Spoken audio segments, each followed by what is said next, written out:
Hi mga kamarad!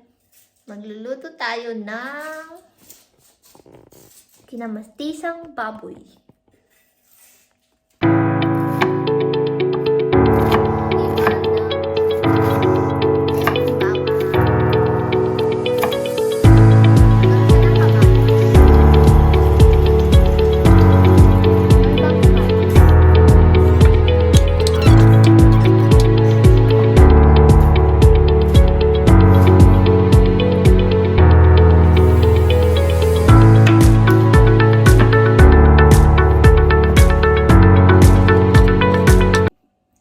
Sawin natin yung karne. Para sa susunod naming pagluluto. Dalawa lang naman kasi kami.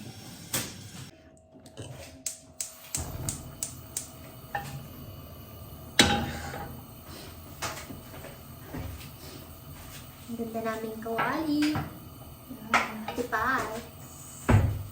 Hindi kaya naman olive para sa good health. Good health kunyari.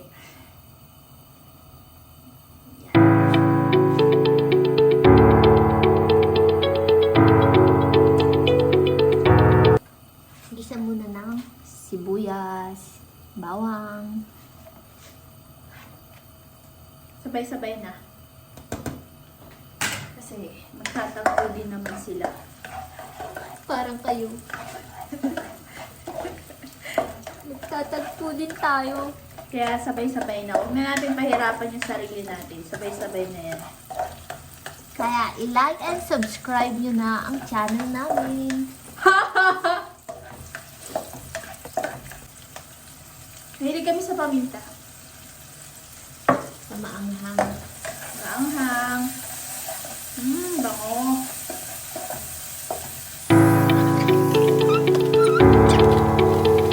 Yan.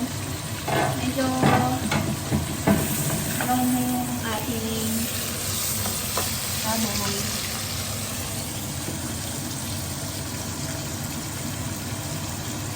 Ganito ako magluto ng kinamatisan Kanya-kanya yan Sabihin nyo, dapat inuna yung kamatis. Yan. Kamatis. Tapos, patis yung pangtimpla natin. Yan. Okay. Tapos, antayin natin maano yung kamatis. Nagisa. Yung maluto talaga siya. Takpan muna natin. Yan. So, yan. Medyo ano na yung kamatis. Tingnan mo. Yan. Lagyan na natin siya ng sabaw. Wow, masarap. So, dito, pwede inumin yung tubig sa griko. Pwede inumin, pwede gamitin pang luto. Hindi na kami bumibili ng tubig. Mineral. Kung hindi ka maselan, pwedeng gripo-gripo lang para tipid. So, yan. Antayin lang natin itong kumulo. Tapos, tikman natin uli kung tama yung lasa. Tapos, saka natin lalagay yung mushroom. Okay. Panulin natin.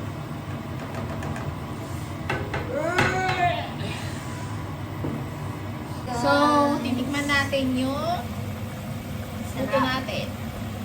Kung tama lang yung lasa. Or yung ano niya, yung alat niya or ano.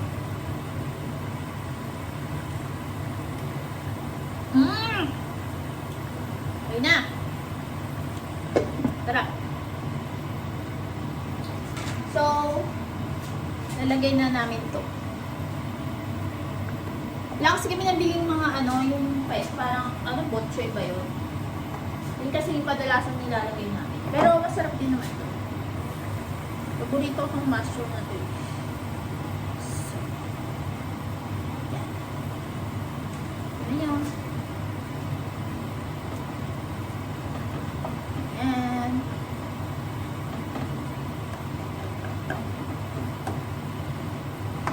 Konti na lang to, matatapos na. Charot!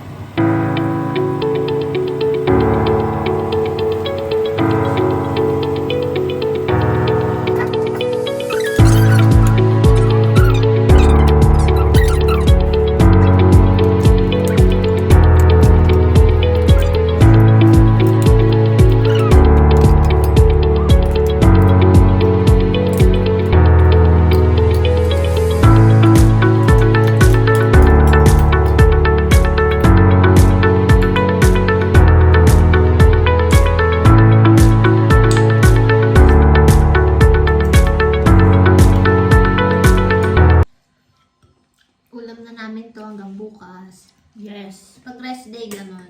Isang Kung ulam. isang ulam sa isang araw, umagahan, tanghalian, at hapunan. Para tipid. Pero minsan din naman kami nag-aagahan. Magkakape lang kami.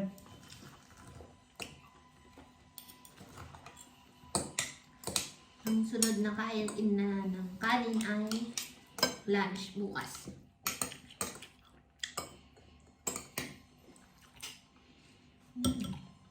Kaya madalas, konti lang yung niluluto naming ulam.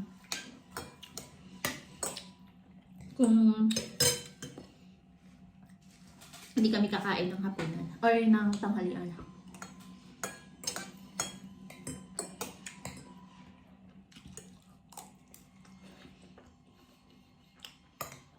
Ngayon, hapunan namin ngayon. Yung tira, babaunin namin bukas para sa tanghalian namin. Tapos, agahan din namin pag may pasok kami. Ganun lang ang buhay namin dito. Ayos.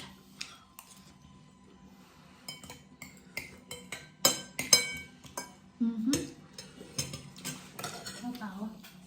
Mamaya. Good. Bye, ma.